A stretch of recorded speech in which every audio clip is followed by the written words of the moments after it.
నమస్తే, welcome to our channel. నేను సౌజన్య.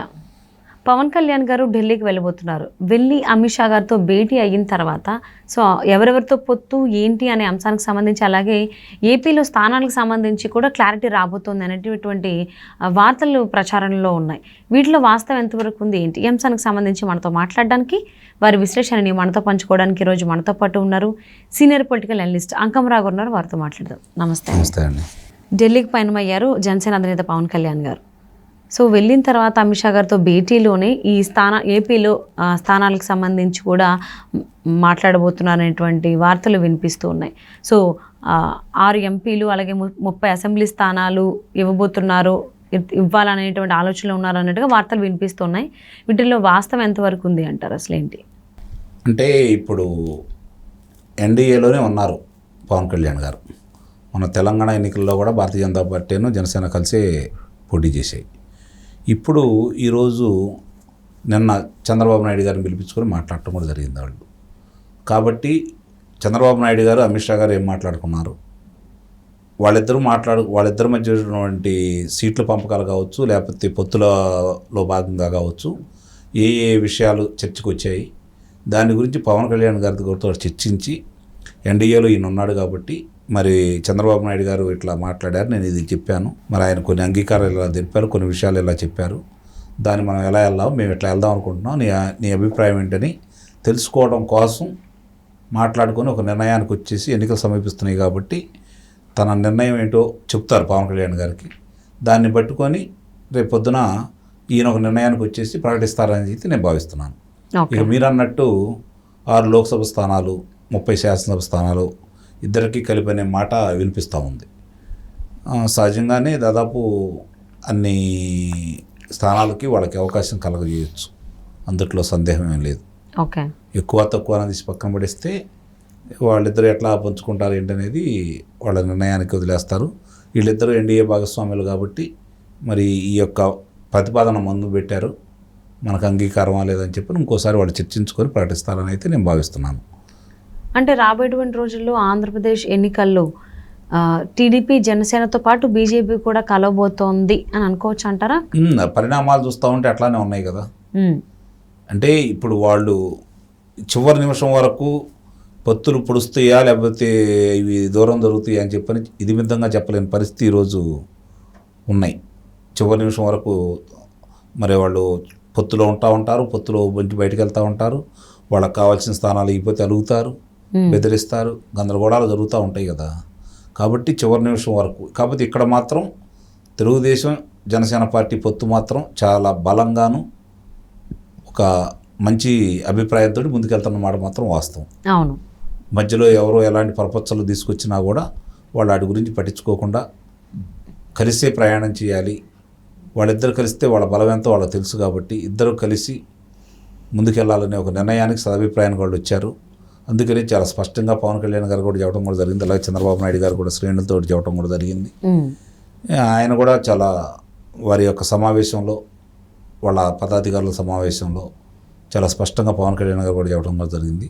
2024 వరకు ఎన్నికల్లో పొత్తుల్లో భాగంగా నా ఇష్టానికి వదిలేసేయాలండి, నా వ్యూహాలు నాకున్నాయి, ముందు పార్టీని పటిష్టం చేయాలి, శాసనసభలో మన ప్రాతినిధ్యం ఉండాలి, కాబట్టి మిగిలిన విషయాలని మీరు పక్కన పడేసేయండి, పొత్తుల విషయం వరకు నా ఇష్టానికి వదిలేసేయండి ఒకసారి, తర్వాత మిగిలిన విషయాలు చూసుకుందాం, ముందుగా మనం ఇప్పుడు ఉన్న ప్రభుత్వాన్ని గద్దెదించడమే మన ఏకైక లక్ష్యం అని చెప్పిన ఆయన అన్న ఆ మాట మాత్రం చాలా విలువగలది, అందుట్లో ఎలాంటి సందేహం కూడా ఏం లేదు.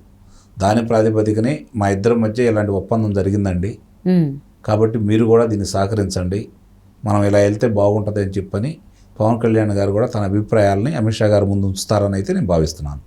ఓకే, కాబట్టి ఒకటి మాత్రం పచ్చి నిజం, ఇక్కడ ఎట్టి పరిస్థితుల్లో కూడా ఈ యొక్క జనసేన తెలుగుదేశం పార్టీ పొత్తు విషయంలో మేము ఇట్లా అనుకున్నాం, ఇది ముందుకు వెళ్ళటమేనండి, కాకపోతే మీరు మా గట్టునుంటారా ఆ గట్టునుంటారా అనే విషయం కలిసి ప్రయాణం చేయమంటారా, లేదంటే మేమిద్దరం కలిసి ప్రయాణం చేయడానికి అవకాశం ఉందనే విషయాన్ని చాలా స్పష్టంగా పవన్ కళ్యాణ్ గారు తెలియజేస్తారని అయితే నేను భావిస్తున్నాను.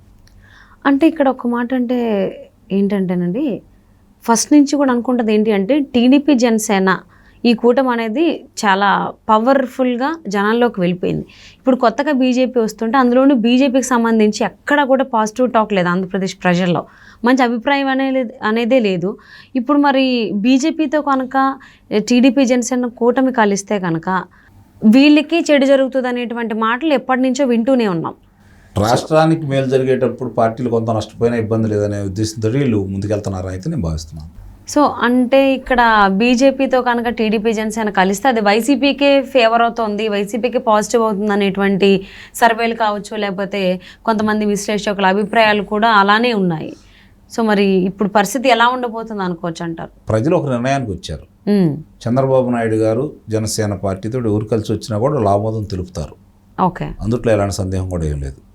కాబట్టి ప్రజలు ఆమోదిస్తారని అనుకుంటున్నాను. ఆమోదించే విధంగా వాళ్ళని సర్ది చెప్పగలిగిన శక్తి సామర్థ్యాలు వీళ్ళిద్దరికీ ఉన్నాయి. ఎందుకు కలిశాము, ఎందుకు ఈ పొత్తు కలిసి ప్రయాణం చేయాలి, దీనివల్ల రాష్ట్రానికి జరగబోయే ఉపయోగాలు ఏంటి, వ్యక్తిగతంగా అయితే ఎవరికి లేదు కదా, రాష్ట్రానికి జరగబోయే ఉపయోగాలు ఏంటి అనేది రేపు పొద్దున చంద్రబాబు నాయుడు గారు, పవన్ కళ్యాణ్ గారు వివరంగా అందరికీ చెప్పగలరు, ప్రజలను ఒప్పించగలరు అనే నమ్మకం అయితే నాకుంది.